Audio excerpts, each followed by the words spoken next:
Ever just stand frozen in the grocery aisle, like completely overwhelmed by trying to pick out like a salad dressing? Oh, There's yeah. like 200 options, and suddenly you're not even sure you want salad anymore. It's the worst, isn't it? The worst. And that's what we are doing a deep dive into today, the paradox of choice. Yes. Because, and this is wild, sometimes having fewer options actually like leads to better decisions and like more satisfaction. Exactly. It seems so counterintuitive, but that's what makes it such a fascinating, area of psychology. Totally. And there was this great piece that I was reading by the Leiden Psychology blog, and they use that supermarket example, which, Hmm.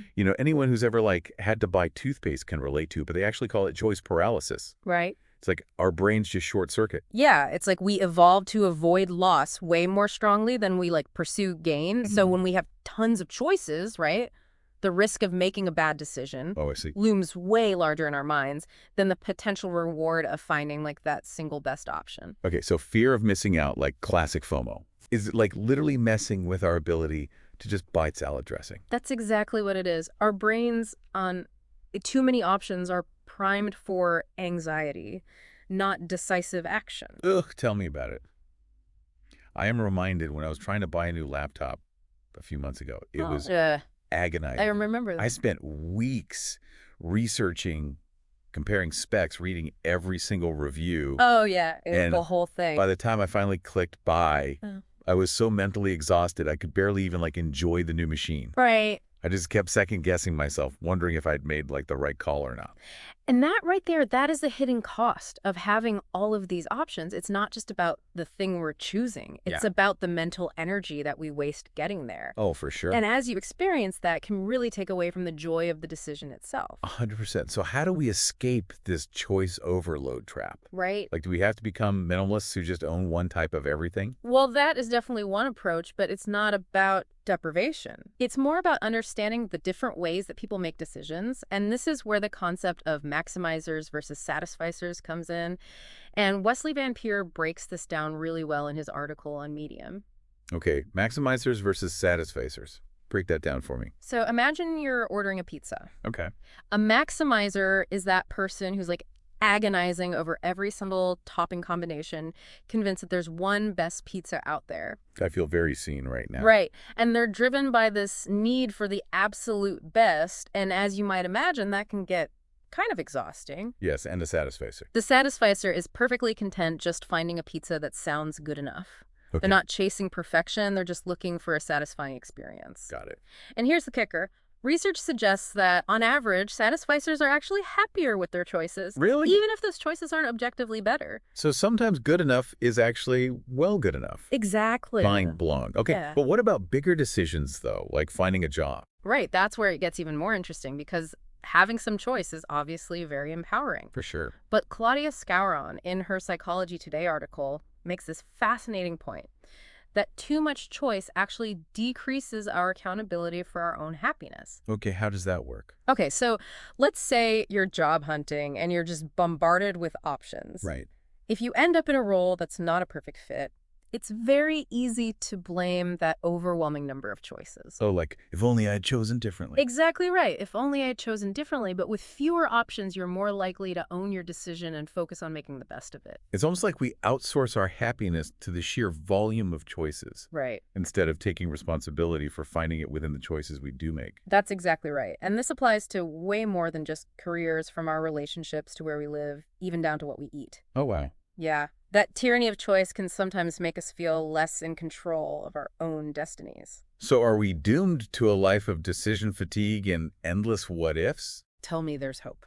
There's definitely hope. We're not saying that everyone should become hermits with like zero choices, Okay, good. but thankfully there are some practical ways to mitigate the downsides of this choice overload and reclaim that sense of control. Right, because thankfully there's more than one kind of salad dressing in the world. Exactly. The key takeaway here is that we can actually empower ourselves to make better choices by understanding the psychology that's really going on here. So to recap, we've learned that we can kind of navigate this paradox of choice by setting limits on our options, Yeah. by just aiming for good enough instead of trying to chase after the best, Yeah. and by reframing these decisions as opportunities for growth instead of potential regrets. Yeah. So are there any other strategies we can use to kind of dodge that feeling of being overwhelmed by all these choices? Yeah, for sure. One other really effective technique is something called decision delegation.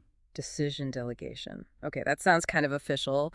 It's a fancy way of saying that Yeah. sometimes it's okay to just let someone else make the decision for you. Oh, especially when we're feeling stuck or overwhelmed. So you're saying if I walk into the grocery store and I'm feeling overwhelmed, I should just like hand my list to a complete stranger and see what happens. Well, not exactly, but think about this. Have you ever gone to a restaurant that has like a really big menu Oh yeah, 100%. and you ask the server for a recommendation? All the time. Yeah, That is a form of decision delegation. really. You're basically saying, hey, you know what? I trust your expertise. You narrow these options down for me. Oh wow. I never thought about it like that. But you're right. Yeah, and it doesn't have to just be at restaurants, right? You can delegate decisions in all kinds of areas in your life. Like, let's say you need to pick a new paint color for your living room. You can always ask a friend who has like a good eye for design. That's true. Or like when I'm trying to figure out what to watch in all the streaming services, I Oh, always spend way too much time scrolling. totally. Just let your partner pick this time. That's a great idea. Yeah. So it's about knowing when we are mentally tapped out and we need to bring in backup. Exactly. It's all about being smart about where you use your energy and recognizing that sometimes, yeah, two heads really are better than one. That is a great reminder because sometimes I definitely try to do it all and I don't need to. You don't have to do it all yourself. Yeah. And here's another really empowering thought. Sometimes the best choice isn't about making a decision at all. It's actually about creating a whole new option. Oh, I like where you're going with this. Like, it's about thinking outside of those pre-existing choices that are already on the table Okay. and just asking yourself, what do I really want here? So instead of agonizing over, salad dressing A or salad dressing B, I need to just make my own salad dressing. Exactly. Or maybe instead of spending weeks agonizing over these job postings, you decide to just start your own business doing something that you really care about. Oh, wow. That's like a whole other level. It's like instead of settling for good enough, it's about creating something new. Yes, exactly. It's about embracing the fact that we are not just passive consumers of these choices that other people are giving us, but we can be active creators. I love that. Of our own experiences. Exactly. And it's when we tap into that creativity and that self-awareness that we really start to see those fulfilling choices. I mean, it's not about getting rid of choice entirely. Right. It's about changing how we think about choice. Totally. It's like we've been given this amazing toolkit now to deal with this whole paradox of choice. Exactly. We can, set those limits. We can try to just find good enough. Yeah. And we can even delegate when we need to. Right. And most importantly, just remembering that it's all about growth, not about regret. Absolutely.